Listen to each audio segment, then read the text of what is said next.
शक्ति हमें दे लगाता, हमका विश्वास कमजोर हम न सोचे हमें क्या मिला दे, हम ये सोचे जिया अर्पण पूर्ण खुशियों की बातें सभी को, सबका जीवन की बन जाए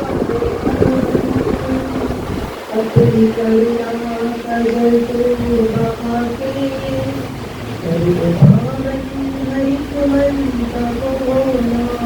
उनके बिजू CGS അഖിൽ വിക്രം അഖില പി ഗോപി അടക്കമുള്ള വേദിയിലെ വിശിഷ്ട വ്യക്തികളെ വ്യക്തീകരിക്കുന്ന സഭകളിൽ സഭകളായ സുഹൃത്തുക്കളെ,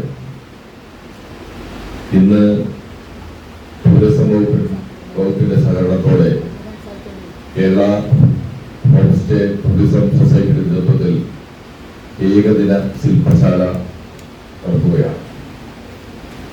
ഈ ശില്പശാല പരിപാടി ഉദ്ഘാടനം ചെയ്യുക എന്നുള്ളതാണ് എന്റെ ദൗത്യം.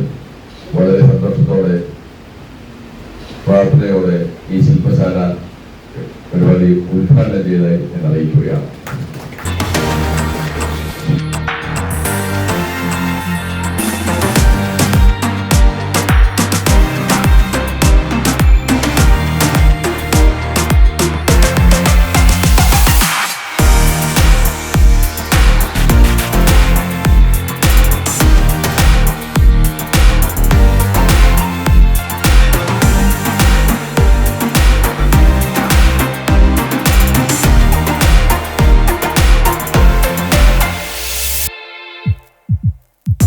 കേരളത്തിലെ ഹോം സ്റ്റേ എന്ന് പറയുന്നത് എനിക്ക് ടൂറിസത്തിൽ നിന്ന് മനസ്സിലായത്, സാധാരണ ജനങ്ങൾക്കിടയിലേക്ക് ടൂറിസം കൊണ്ടുവന്ന വിപ്ലവാത്മകമായ ഒരു മാറ്റമാണ് ഹോം സ്റ്റേ. എനിക്ക് തോന്നുന്നു ചില ഹോം സ്റ്റേകളെങ്കിലും 5 സ്റ്റാർ റിസോർട്ട്സ് മേടിക്കുന്ന പണത്തെക്കാൾ അധികം ഒരു ദിവസം പണം മേടിച്ച് വിൽക്കുന്ന റൂംസ് ഇന്ന് കേരളത്തിലുണ്ട്. വളരെ അഭിമാനകരമായ ഒരു കാര്യമാണ്. കാരണം മുൻപെല്ലാം ഹോട്ടലുകൾ അല്ലെങ്കിൽ റിസോർട്ടുകളിലേക്ക് മാത്രം നമ്മുടെ സഞ്ചാരികൾ താമസിക്കാനായിട്ട് എത്തുമ്പോൾ എന്തുകൊണ്ടാണ് അനുഭവവേദ്യമായ ഒരു ടൂറിസം നമുക്ക് സഞ്ചാരികൾക്ക് കൊടുത്തുകൂടാ? ടൂറിസം എന്ന് പറയുന്ന കേരളത്തിന്റെ സങ്കല്പം തന്നെ നമ്മൾ ഉത്തരവാദിത്ത ടൂറിസത്തെ കുറിച്ചൊക്കെ സംസാരിക്കുമ്പോൾ എപ്പോഴും സ്ട്രെസ് ചെയ്ത് പറയുന്ന ഒരു കാര്യം, ഒരു സ്ഥലം സന്ദർശിക്കുന്ന ഒരാളെ സംബന്ധിച്ച് എന്ത് അനുഭവമാണ് നിങ്ങൾക്ക് അവർക്ക് കൊടുക്കാൻ പറ്റുക എന്നുള്ളതാണ്. ഒരു വീട്ടിൽ ചെന്ന് ഭക്ഷണം കഴിക്കുന്നതും ഒരു ഹോട്ടലിൽ അല്ലെങ്കിൽ റെസ്റ്റോറൻറ്റിൽ ചെന്ന് ഭക്ഷണം കഴിക്കുന്നതും എങ്ങനെയാണോ നമുക്ക് വ്യത്യസ്തമാകുന്നത്, അതിന് വലിയൊരു അനുഭവമാണ് ഒരു വീട്ടുകാരുടെ ഒപ്പം ഒരു വീട്ടിൽ അവരോട് ചേർന്നിട്ടുള്ള ഒരു മുറിയിൽ താമസിക്കുക എന്ന് പറയുന്നത്. മലയാളികളെ സംബന്ധിച്ചിടത്തോളം ചിലപ്പോൾ മലയാളിയുടെ തന്നെ ഒരു വീട്ടിൽ പോയി നിൽക്കുന്നത് വലിയൊരു അനുഭവമായിട്ട് ഒരു പക്ഷെ നമുക്ക് തോന്നണമെന്നില്ല. പക്ഷേ വിദേശത്ത് നിന്ന് വരുന്ന ഒരാളെ സംബന്ധിച്ച് കേരളത്തിലെ ഒരു വീട്ടുകാരനോടൊപ്പം ഒരു ജീവിതം അല്ലെങ്കിൽ ഒരു ദിവസം ചെലവഴിക്കുക എന്ന് പറയുന്നത് അതൊരു വലിയ അനുഭവം തന്നെയാണ്.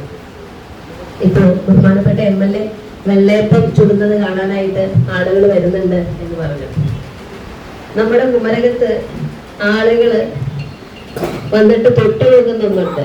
തൊട്ടാവാടിയെ തൊട്ട് നോക്കി അതിന് വരെ നമ്മൾ ഇന്ന് പാക്കേജ് കൊടുക്കുന്നുണ്ട്. കാരണം അവരുടെ രാജ്യത്ത് തൊട്ടാവാടി ഇല്ല. അവർ തൊട്ടാവാടി കാണുന്നത് കേരളത്തിൽ വെച്ചിട്ടാണ്. അവർ നമ്മളെ തെങ്ങ് കയറ്റുന്നുണ്ട് അല്ലേ? അവരെ നമ്മള് സാധാരണ മീൻ അല്ലെങ്കിൽ ചെറിയ തോണിയിലിരുത്തി കനാലുകൾക്കിടയിലൂടെ കൊണ്ടുപോകുന്നുണ്ട്. പാടത്തിന്റെ വരമ്പിലൂടെ നടത്തുന്നുണ്ട്. ഇപ്പൊ കുമ്പളങ്ങി പോയപ്പോ ശിവദത്തൊക്കെ നന്നായിട്ട് അറിയാം. അവരെ രാവിലെ തന്നെ ഒരു മോർണിംഗ് വാക്കിന് കൊണ്ടുപോയി അവസാനം അവിടുത്തെ മീൻചന്തയും കാണിച്ച് ആണ് തിരിച്ചു കൊണ്ടുവരുന്നത്. പക്ഷെ ഇത് അനുഭവമാണോ എന്ന് ചോദിച്ചാൽ അനുഭവമാണ്. എത്ര മലയാളികൾക്ക് ഈ അനുഭവം കിട്ടിയിട്ടുണ്ടെന്ന് ചോദിച്ചാൽ ചുരുക്കമായിരിക്കും. ആ നാട്ടുകാർക്കല്ലാതെ നമ്മുടെ മലയാളികൾക്കിടയിൽ പോലും ഇപ്പൊ ഞാൻ പറഞ്ഞത് നമ്മുടെ എറണാകുളം ജില്ലയുടെ ഒരു പ്രത്യേക ഭംഗിയുള്ള ഒരു സ്ഥലം കുമ്പളങ്ങിയെ കുറിച്ചാണ്. ഇതുപോലെ തന്നെ മാമലക്കണ്ടമുണ്ട്, കാന്തല്ലൂരുണ്ട്, അവിടുത്തെ ഫാമുകളുണ്ട്, അവിടുത്തെ കൃഷിസ്ഥലങ്ങളുണ്ട്. അത്രയും ഹില്ലിയായിട്ടുള്ള ഒരു ഏരിയയില് ഒരു കാലത്ത് സംസ്ഥാനത്തിന്റെ പഴക്കൂട എന്നറിയപ്പെട്ടിരുന്ന ഒരു സ്ഥലമായിരുന്നു കാന്തല്ലൂര്. അവിടെ ഉണ്ടാകുന്ന പഴങ്ങൾ തേടി എത്ര മലയാളി പോയിട്ടുണ്ടെന്ന് ചോദിച്ചാൽ ചിലപ്പോൾ കുറവായിരിക്കും, വളരെ കുറച്ചുപേരെ പോകുന്നുള്ളൂ. സഞ്ചാരികൾക്ക് ഈ സസ്റ്റൈനബിൾ അല്ലെങ്കിൽ ലോക്കൽ കമ്മ്യൂണിറ്റിക്ക് ഇടയിലുള്ള ടൂറിസത്തിലുണ്ട് എന്ന് മാർക്ക് ചെയ്യുന്നതാണ്. നിങ്ങളെല്ലാവരും ആ ഒരു ജനവിമ്പസോട് കൂടി നല്ല രീതിയിൽ പ്രവർത്തിക്കട്ടെ എന്ന് ആശംസിക്കുന്നു. ഞാൻ പറഞ്ഞ പ്രശ്നം നിങ്ങൾക്ക് എന്തെങ്കിലും കാര്യങ്ങൾ അത് തൃശ്ശൂർ ജില്ലയിൽ നമുക്ക് ടൂറിസത്തിന് വേണ്ടി ചെയ്യാൻ പറ്റിയാൽ തീർച്ചയായിട്ടും നിങ്ങളെല്ലാവരും സഹകരണവും പ്രതീക്ഷിച്ചുകൊണ്ട് ഇഷ്ടം. അപ്പോൾ ശരിക്കും പറഞ്ഞ ഹോം സ്റ്റേ എന്ന് പറഞ്ഞ കൺസെപ്റ്റ് നിങ്ങളുടെ മുമ്പിൽ ഒരു പരിധി വരെ കണക്ക് നിങ്ങൾക്ക് വെച്ച് കഴിഞ്ഞു.